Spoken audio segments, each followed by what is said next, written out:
For thousands of years, aloe vera has been considered a magical medicinal plant. Even the Aztecs used it as a miracle drug to treat many diseases. Traditional medicine appreciates its detoxification, purging, acid neutralization and fat reduction.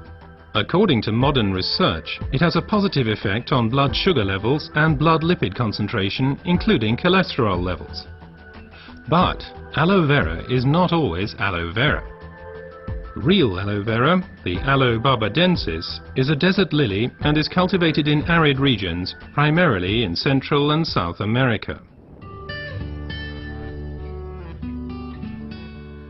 The effects of aloe vera are strongly dependent upon how it is processed, and the differences already begin with how it is harvested. In order to avoid damaging the plant, the leaves should ideally be cut by hand. As the outer skin of the leaf contains poisonous aloin, a substance that protects the plant from animals and has a laxative effect on humans, the skin must be carefully separated from the inner leaf gel. This leaf gel is the most valuable part of the aloe vera plant. The gel has been proven to contain over 150 vital substances, such as vitamins, enzymes, polysaccharides and trace elements. It's this unique combination of ingredients and the way in which they interact with each other that results in the healing effect. One of the most important plant substances is asiminan, which has a positive effect on the immune system and can also reduce inflammations and free radicals. The result, the oxygen supply improves. Let's take a closer look at this fact. Blood is supplied with oxygen in the lungs and then transports it via the blood vessels into the cells. The large blood vessels branch out, becoming smaller and smaller, until they turn into tiny capillaries. Capillaries, by the way, are the smallest blood vessels. This is where the oxygen passes over from the blood vessels into the cells.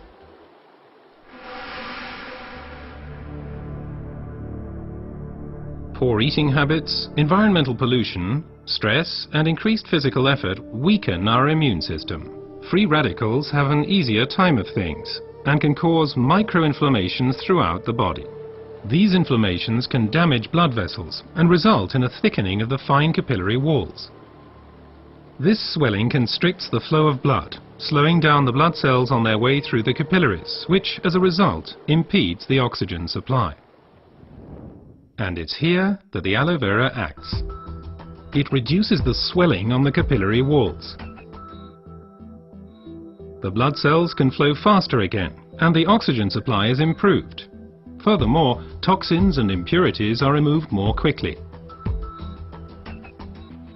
The latest studies have revealed that other natural substances can improve the effects of aloe vera even further. These substances primarily include silicon, but they also include evening primrose and alkaline minerals. But first let's look at silicon a bit more closely. For our bodies, silicon is life essential and a structure building element.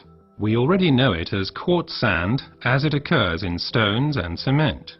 In the body, silicon is there to stabilize our human tissue. As a supportive element, it strengthens bones, hair, nails, connective tissues and also the walls of our capillaries. As we grow older, the capillary walls have a tendency to lose their form and resilience. They can literally collapse, interrupting the blood flow. At the worst, this can lead to a stroke or a heart attack. Silicon strengthens and supports the capillary walls, thereby keeping the bloodstream open. As a result, the erythrocytes can now supply the cells with oxygen more efficiently. Silicon in its original form as quartz sand cannot be absorbed at all by the human body. Alternatives can, however, be found in nature. An ideal plant-based source is the stinging nettle. It is rich in natural silicon, which can be better absorbed by humans. Optimum oxygen supply is not only dependent on the capillaries, but also on the condition of the blood itself. Only when blood is liquid enough can it pass through the narrow capillaries. For improving flow properties of blood, we have evening primrose with its polyunsaturated fatty acids and basic alkaline minerals. Polyunsaturated fatty acids make the blood thinner. They prevent the conglutination or sticking together of blood cells and thereby stop clotting of the blood. Alkaline minerals support the elasticity of the red blood cells, thus helping them to pass through the tiny capillaries more smoothly. Both help to increase the blood's rate of flow and thus contribute to maintaining an optimum oxygen supply. So let's review the main points again.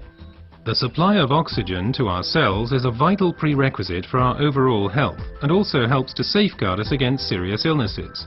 Aloe Vera, with its decongestant effect, improves the oxygen supply. Silicon strengthens the vessel walls and keeps the bloodstream open. Reinforcement comes from evening primrose and basic alkaline minerals. What traditional medicine has known for a long time has now also been confirmed by modern research.